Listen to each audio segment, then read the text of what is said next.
Ko taki te mu te waka, ko hauru te pai maunga, ko mohaka te awa, ko haururu, ko Ngāti Pahuera te hapu, ko Ngāti Kahungunu te iwi, tēnā koutou, tēnā tātou katoa. Which is just another way of saying I'm just a simple little Māori fella from a little place on the east coast called Raupunga.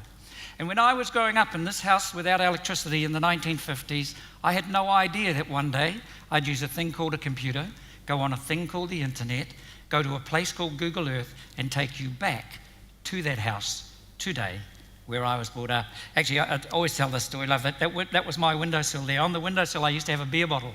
And on that beer bottle, on the label, it said to Ian, from John, Paul, George, and Ringo. My father put that beer bottle out in a bottle drive. And it doesn't get any easier. It's really interesting. A couple of years ago, I got my Winston Peters gold card, for old people.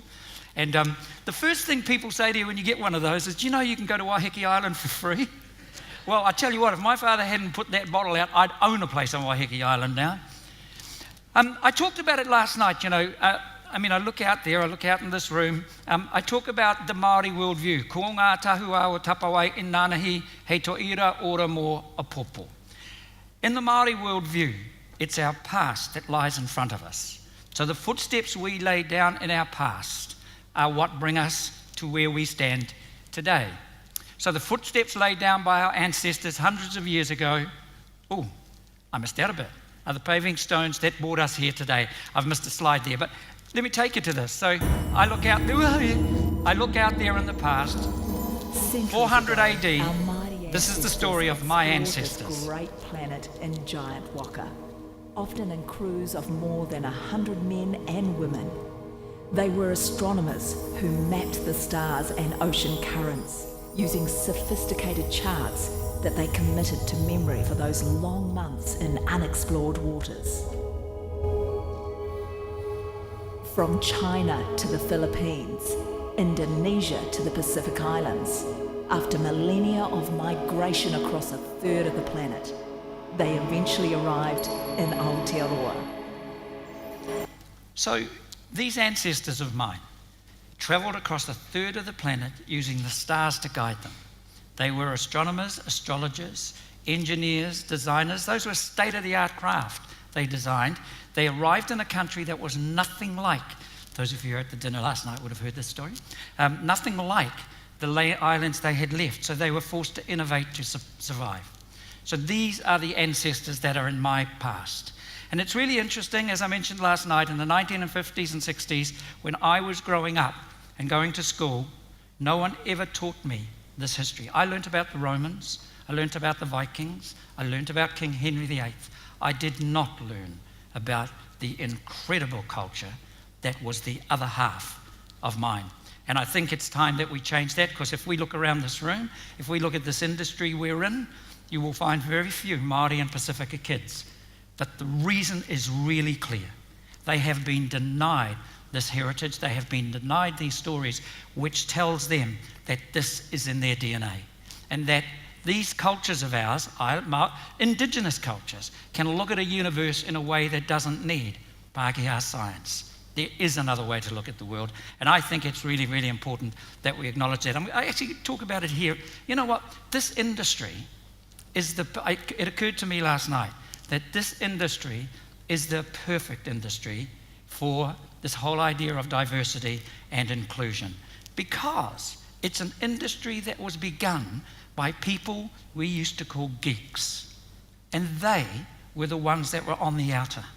They were always the ones that were kids didn't play with them in the yards. They were the odd ones. So this industry is perfect for actually accepting diversity, because all you have to be is good at what you do. And so in this industry, autism becomes a gift. Dyslexia becomes a gift. And I think we haven't actually realized the power that this industry has to actually make a difference, because we naturally welcome those people into our teams. The Māori worldview, where I look out there, so I see it as if it were yesterday. The footsteps out there, I can see the day the man from the Hawke's Bay Electric Power Board turned up joined this house to the electric power lines outside, came inside, flicked the switch, and lit up the night like daylight with an electric light bulb. It's really incredible. And I think it's really, really important because I can see all the footsteps that led me here today. So it means that in the Māori worldview, we stand with our back to the future. And it makes a great deal of sense. We don't know what the future's about. So we take our vision and our purpose from the footsteps that brought us to here. And it's quite a good way to look at the world because, there have been some very famous people who thought the future laid out in front of them. They came up with things like this. This is what somebody said about the electric light bulb. I mean, look at them around here. But somebody who is president of the Stevens Institute of Technology said the electric light bulb would be a conspicuous failure. This is what somebody said about television. Look at that. Daryl Zanuck said that in 1946. It wasn't until 2 years ago when they released Housewives of Auckland that it came true. And then there's this. Imagine this. IBM's president in 1943 said that. It's kind of incredible, isn't it? If you had a president that thought that about technology, that IBM is still in business. But I know they're still in business because this is me speaking at their conference in Vegas to 22,000 people. Kind of interesting. I share this one with you because 22,000 people, I get up there to talk at this thing and it's terrifying. 22 is almost as terrifying as speaking to the group last night. 22,000 people out there and they've all got these wands that they wave and they go green, orange or red depending on how you're doing. How cool was that? No pressure. But anyway, it didn't matter because I got up there and first of all I walked out and they had one of these screens and they'd written what I was meant to say and I walked out there and I tell you, you walk out for the first time, there's 22,000 people. I looked at it and bugger that. I just went, as we say in New Zealand, kia ora, it's really cool to be here. The whole room went green. And I think that's something that we should remember, that's how the world looks at us down here in New Zealand. They look at us green. We do things differently. And it's kind of interesting when I look at conferences and the people who come and speak at the conferences, how much we rely on people to come in from overseas, when actually there is so much incredible stuff happening here. So I get invited to speak. I got invited to speak at the NVIDIA staff in Silicon Valley. I said to them, why am I coming to speak to you guys? I'm just from New Zealand. The guy said, look, there's guys like you in New Zealand, there's Weta Digital, there's all those stuff. You do stuff with our things that's not meant to be done. So all we want you to do is come up here and tell us what's in the water down there. That's our strength. So I get to speak at that. Greg Cross, the Davos Economic Conference, huge conference. Who is the keynote speaker on artificial intelligence? Greg Cross from Soul Machines, whose offices are at the end of Queen Street. We have got to recognise, CIO award dinner last night. Shit, I'm really on a roll here. This wasn't even in my speech, but CIO award dinner last night. 960 people at that award dinner. Did anyone see anything in the paper today? Nothing. Absolutely nothing. So we have to get up off our butts. We've got to get up and change that because this is the future. There was a bit of a diversion. Now, as I mentioned last night, I look out and see those footsteps and wonder, how is it that a little Māori fella brought up out in a house without electricity, how is it that I get to stand here and talk to you about technology? I know bugger all about technology. Actually, at that conference, I spoke about artificial intelligence and big data analysis, two things I know nothing about, and it went really well. So anyway, I'm looking at these footsteps and I can see these, and because I have the benefit of those footsteps, I know how come I am here today. It's because I surrounded myself with really clever white people. Now, it was just mentioned before, it's really important to have good people around you and keep them. So just a little note, I've been in business now for 28 years. The first 4 people that started with me are still with me. All of those people, they're still with me. Now, the really cool thing about this, I think, which is important, is not only were they clever white people, they also didn't know the meaning of the word can't. So we set up this company down at the bottom of the world, and one of the really interesting things about setting up a company at the bottom of the world, not only is it the bottom of New Zealand, next stop is Antarctica. And the really cool thing about that is you don't know what you don't know. So you just go and do stuff. So we set up in 1992. We changed the way the world, viewed yacht racing. I took up golf, said to my guys, get me to all the golf tournaments in the world for free. We're one of only 2 companies in the world that does the DRS. We built the simulator for the McLaren racing team. We built the air traffic control simulator, which they use to train air traffic controllers here and around the world. For Whale Watch Kaikoura, we drained the Pacific Ocean, and because we're from Dunedin, and because we could, we blew up Auckland. See, and here's the thing. We talk about, this is this industry where you shouldn't do too much thinking. You should just get out and do this stuff. And so, as a result, I have never written a business plan. I only get asked to speak at business schools once, but I've never written a business plan. But in 1990, when we set up, what of that would have been in that business plan? None of it. Absolutely none of it. That's what makes this industry so exciting. Now, the one thing we did do back in those days, these companies called Chase and Equity Corp and all this, they seemed to be able to raise all this really big amounts of money by just having a mission statement. So we thought, we better have one of those. So we had a competition. The competition was won by our receptionist, and she came up with, bugger the boxing, let's do it this way. Pour the concrete anyway. See, it seems frivolous, doesn't it? But again, in this Māori worldview, as I look at those footsteps back to the day that Ellie came up with it, and we all laughed because the first word wasn't bugger either. But, she said, Ian, I think this sums you up perfectly. So anyway, we took that as our mission statement. Now I can see 29 years of footsteps that leads me today, and I know we have lived that, and there are 2 messages that come from it. The first is, if you're going to pour boxing without concrete, you have to trust implicitly everyone around you. And that has what has happened. It's a wonderful mission statement for that. And the second thing is that in the benefit of that foresight, I know that somewhere in the world, someone will be spending billions of dollars, your Mark Zuckerbergs, your Stephen Jobs, all those. Someone somewhere in the world will be designing a tool that one day will help you do that. And really good. Actually, just before I jump to the example, here's something else I think we get wrong. Richard Pearce and the Wright brothers. How often do we argue about which one of those flew first? That's not the argument. It's totally irrelevant. What is relevant is that a guy on a farm in mid-Canterbury, at the same time that the Wright brothers were building an aeroplane, built one here in total isolation in New Zealand. Who cares which one of them got up there first? I believe he did, but who cares? That's what we should have been talking about. And we never do. We just talk about who did it first. The fact that he did this in isolation down here is incredible, and we are still have that. But anyway, this, trusting on somebody to build this tool for you, this is the America's Cup back in 1992. The machine we used to do this was the size of a small fridge, cost $500,000. Stayed like that, 1995. We got to 2000, and it cost $15,000 now, and you set it on a desktop and run that. So as we go through these years, I'll just jump through. So that was all the way through, so it's getting smaller and smaller, and the graphics are getting better and better. But we started at $500,000, size of a fridge. This is Bermuda last year, on my cell phone.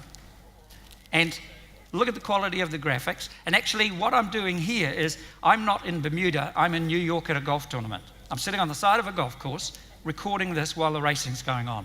The little red thing there means I can click on that and take audio from anywhere on the race course, from the boats, from the commentators, from the umpires. The camera marker up the front, I can click on that and go to any camera on the boats, in the helicopters, on the boat waters, on the shores, anywhere. All happening on an iPhone. And so people talk today about the speed of change. There it is, really happening. And one of the other things I mentioned last night, so that app that we built, that mobile app, I remember how that came about. I went up to San Francisco when they were racing these amazing boats, Silicon Valley. We'd done every America's Cup for TV since 1992. I landed in San Francisco and thought, shit, the future's mobile and we haven't done anything. If they put out a tender for it, we're not going to be up. So I got on the plane and flew back from San Francisco while the racing was on, called the team together and said, we need to build a mobile app. That's as long as our business discussions go, because I got on the next plane and went back to San Francisco and left them to sort it out. Now, what they did was, they went, right, this bit we can do. This other bit, we need to hire these 2 guys in Oamaru working out of a garage. We need this guy in Queenstown that we used to work because he does iOS stuff and we don't know anything about it. We got a designer who was also up here in Auckland, and they worked with the team in San Francisco in real time and built the mobile app. And the really important part of that story is that the only time they were ever in the same room together was when I sent them to New York to pick up that Emmy Award. So that is this industry we're in. And we can beat and we can think and we can, or just let it flow. I mean, it's there. It's all about just this whole attitude. Just let's get out there and go. Now, that's enough about me, or just about enough about me, because I want to tell you about somebody else. Anybody in this room heard about a company called Architecture van Brandenburg? Oh, bugger, there's one. But usually that's it. So let me share this story. We'll put the picture first. Architecture van Brandenburg is an architectural firm which has only 9 people. They work out of an office in Dunedin. God, I wish Ben was here. Actually, that was scary. Anyone at the dinner last night, if you're worried about the information, you go, Ben sitting up there as the commentator, taking in your Twitters. I was absolutely staggered about the amount of information he was able to deliver about you, tweeting him while he was on stage. It was terrifying. I didn't tweet him at all because he knew who you were, where you were, how many friends you had, while he stood on the stage. Anyway, I diverge. Architecture van Brandenburg. So, anyway, here they are. They've got this little office behind the pizza hut pizza restaurant in Dunedin. Small office, 9 people. 7 of them under the age of 30. The other two, 35 and 34. Damien and his wife. So in there, they have 9 3D printers. They don't design things like anyone else. They design these things in 3D printers, test them, model them, and away they go. So here they are. Here's an example of something they've done with their 3D printers. So that has been designed in Dunedin in 3D printers in a little place behind a pizza restaurant. And this is it being built in China now. And you've never heard of them.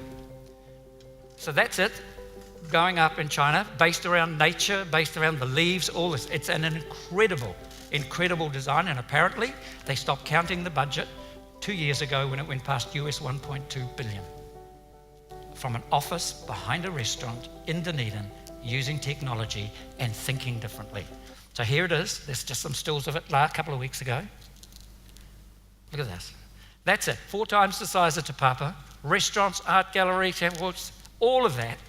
Just take that in for a moment. Look at the scale of that. Look at the size of that. And these are the 3 people, solely the 3 people that designed it all. The whole thing. They have 5,000 people on site working on that building in China. Those 3 people there.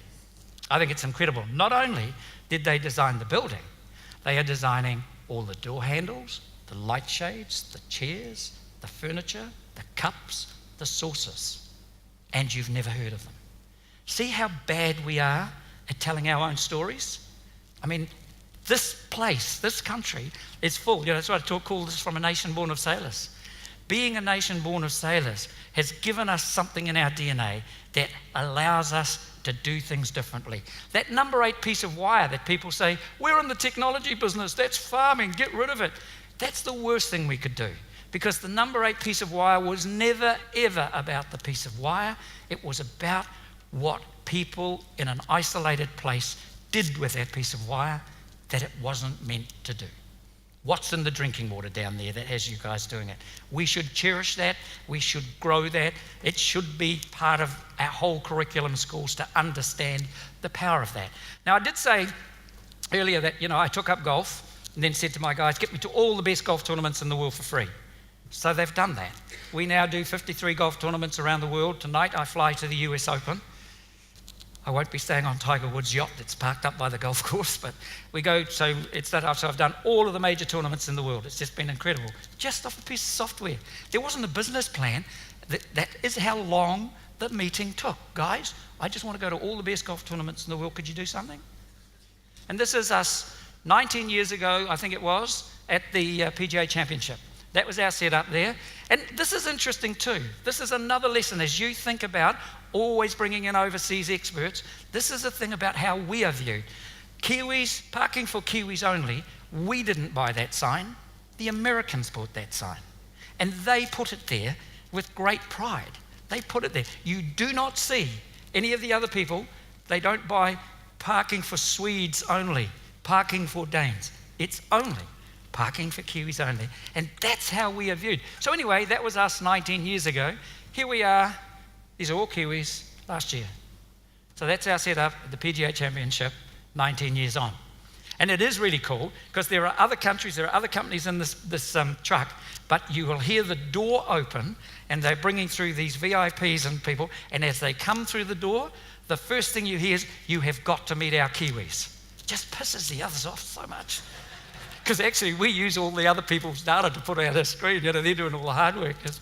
Anyway, so one of the things, we talk about quite often, what I love about working with these people is that I can come and talk to conferences like this, and I'm not talking about theory.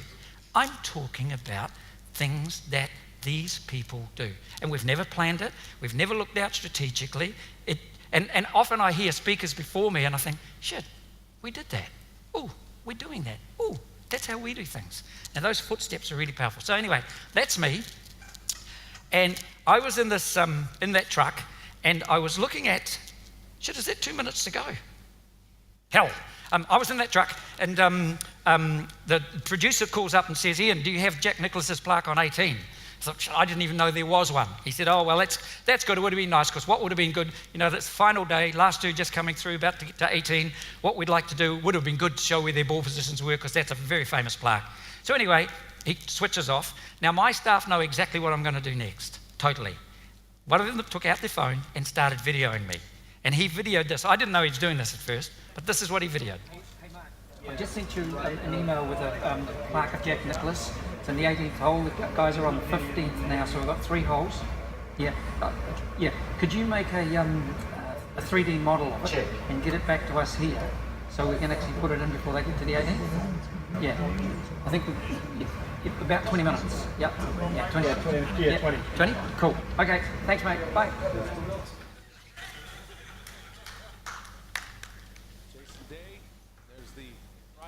Plaque of Jack Nicklaus, the famous one iron, 67 win, and Jason Day just 20 yards behind.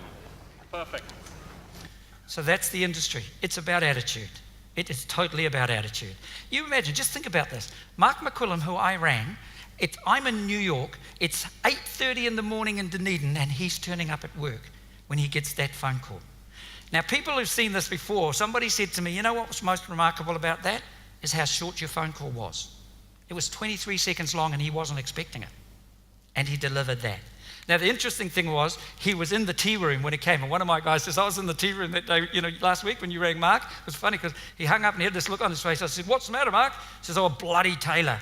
He's just rung from New York or somewhere. He needs a Jack Nicklaus plaque that I've never heard of, and he needs it in 15 minutes, so I better make coffee first." How cool is that?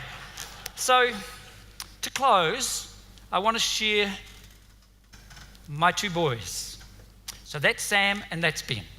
Sam was born profoundly deaf, and I think it's a really important story because this also is about attitude. Sam never ever believed that being deaf would be a handicap. Ever, never. He just took on life. Technology arrived and he got a cochlear implant. So, that sort of made this difference. And he went off and he did a master's degree in physics. He finished his master's degree in physics. He came and said, "Ian, Dad, I don't think I'm going to be very good at this. I've got my thing, but I've decided I want to be a doctor." So we rang up the med school and said, "Dick, could he come and, could he do medicine?" They said, "Oh, shit, cochlear implant. No, I'm not sure about that." Sam went home, typed in deaf doctors, called me up and said, "Look at this, Dad. Deaf society, deaf doctors. There's a society with 86 doctors in it. I'm going to med school." I said, "Actually, Sam, you didn't have to do that. You didn't have to do that at all. Because just think about it. You've got a degree, you've got a handicap, and you're Māori." Because no one's going to stop us going through that door. So here he is, first cochlear implant student at a med school in the Southern Hemisphere. We're very, very proud of him. This is a photo he sent me from a jungle in Kenya where he went for 6 months. That's the first operation he did, this little baby from Kenya that he sent to me from there. And next week, so now you're getting the family history. On Sunday, he gave us our first mokopuna. So I'm now a granddad. And on July the 2nd, which is also my birthday, Sam moves to Auckland, where he will be a registrar surgeon at the transplant clinic here in the Auckland Hospital. That is, and I share that with you because technology is nothing without the human spirit. And I do have to finish, we might have questions, but just finish with this because I can't forget Ben. So Ben is the other one that Sam's holding. Now Ben, at the age of 8, Ben was reading one of my speeches and he said, Dad, this is great that I give to schools and I talk about the power of dreaming. You have to be a dreamer, And this 8-year-old looks at this and says, hey Dad, this thing about being a dreamer, it's really kind of important, but you missed out the most important thing. I said, what's that, Ben? I'm about to get advice from an 8-year-old. He said, well, you can have all the dreams you want, but they're going to come to nothing if you don't get out of bed. How cool is that? Thank you very much.